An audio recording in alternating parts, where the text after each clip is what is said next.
Ladies and gentlemen, welcome back to Driven Wyld. Today, we are talking about office worker has $6 left in bank account, orders Starbucks through Uber Eats. So one of the common theories that a lot of gig workers have is that it's not so much that people don't want to tip, it's that they don't have the means to do so. And with that said, it looks like there is some validity to that in this article. So with that said, I want to go over everything that is being said in this article, how it actually is for Doordash UberEats and Grubhub customers, and how it affects their gig workers, and everything in between. So with that said, let's get started. We hope this company has a good 401k policy. A viral video on TikTok showed how even with little funds in the bank, some people still find a way to splurge on food and beverages they may not be able to afford. But my question is, why even bother ordering on these food delivery apps if you can't afford it? Like, pack a lunch or something. I understand why people want to go to a restaurant. It saves time. It actually has good food a lot of the times if you don't know how to cook. But still, we live in a day and age where we can access all information on our phones. You could save money by just doing your own shopping and making your own food. Serena at Lint Liquor posted the pre-payday video of her coworkers to TikTok on October 5th. Since then, the video has picked up more than 2 million views and amassed over 2,500 comments from sympathetic viewers. The things you do for content, huh? I'm going to leave our TikTok as well as her profile in the description so you can develop your own opinions on the subject. In the video, Serena had her office mates display their bank account balances on their phone, carefully obscuring sensitive data with their hands. Why are you showing bank account information at all? I don't care if it's the amount. I don't care if it's what bank you use. I don't care if it's numbers. It doesn't matter. It should not be on the internet like that. They think it's harmless, but it really isn't. Tell me how you got your identity stolen without telling me how you got your identity stolen. Our bank accounts the day before payday, and we still managed to Uber Eats, Chick-fil-A, and Starbucks, she wrote in the video's caption. You not only went to Starbucks, one of the most grossly overpriced coffees in America, but you ordered Chick-fil-A too on top of that? Are you insane? Probably. It seems they pooled their resources for their office feast, given that several accounts were dangerously low. One Bank of America account had dipped down even into negative balance of $66. Negative $66, and you're still trying to Uber Eats food. Are you out of your mind? Like, I know that America is not exactly the most fiscally responsible place on earth, but still, the coworkers are adding to a new tradition of having a last meal before a new paycheck hits their account, and video viewers were feeling it. A last meal?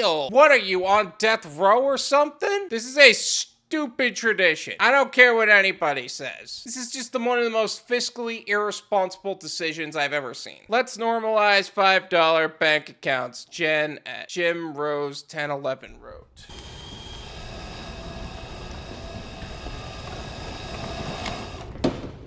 How about no? No, let's not. Let's promote having fiscal responsibility and making sure that you're financially okay. Is that too much to ask for? That coffee before payday is the best reward, another viewer added. This is why broke people stay broke. They don't have financial literacy. They don't have financial intelligence. They're choosing to get into stupid traditions and things like that. It's gross. I felt that negative balance, wrote another. So did I. I remember being that guy struggling to make ends meet. I remember being the guy with the negative bank account all the time. It was a sucky feeling. One commenter wrote to say that the coworker situation was far from uncommon. I work at a bank, and this is what it looks like for most people. No shame, she pointed out. Am I the only one who thinks that maybe you should shame these people into actually getting their life right? Like, maybe that's something you should should think about. I don't think Dave Ramsey is the all-powerful, but maybe when you're just getting off the ground, you should be listening to him, you know? You're broke. No.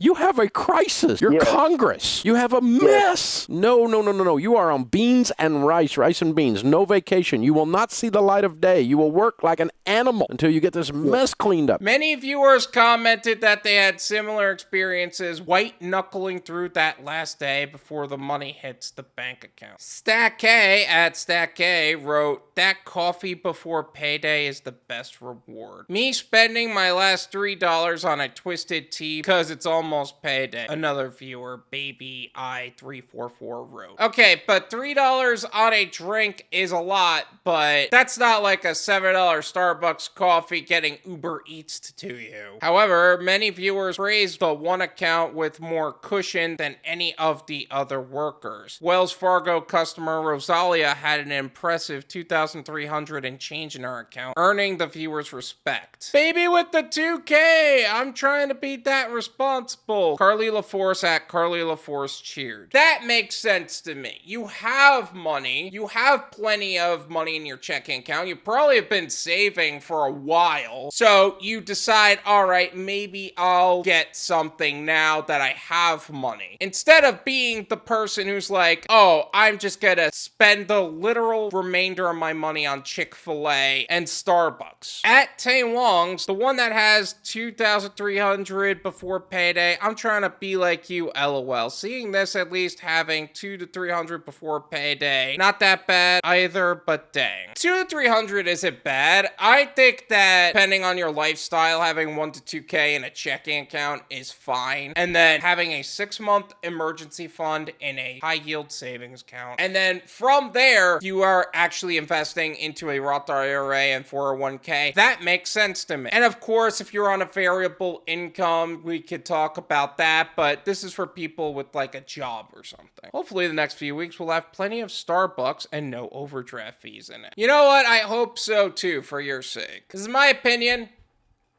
it's worth what you pay for it. None of you pay me.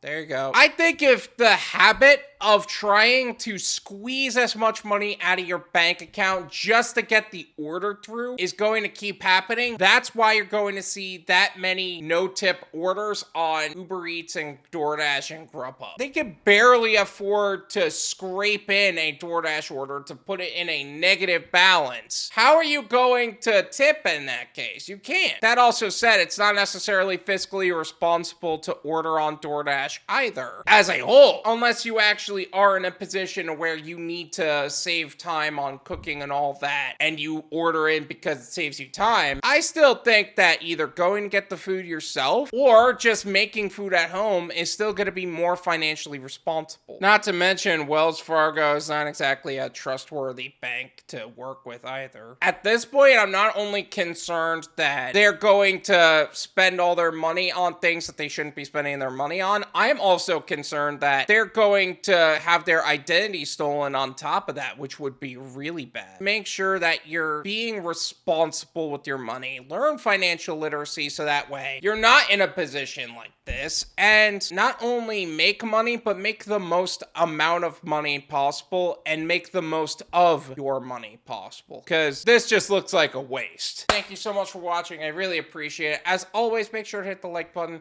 subscribe if you're new, and I'll see you guys next time. Peace.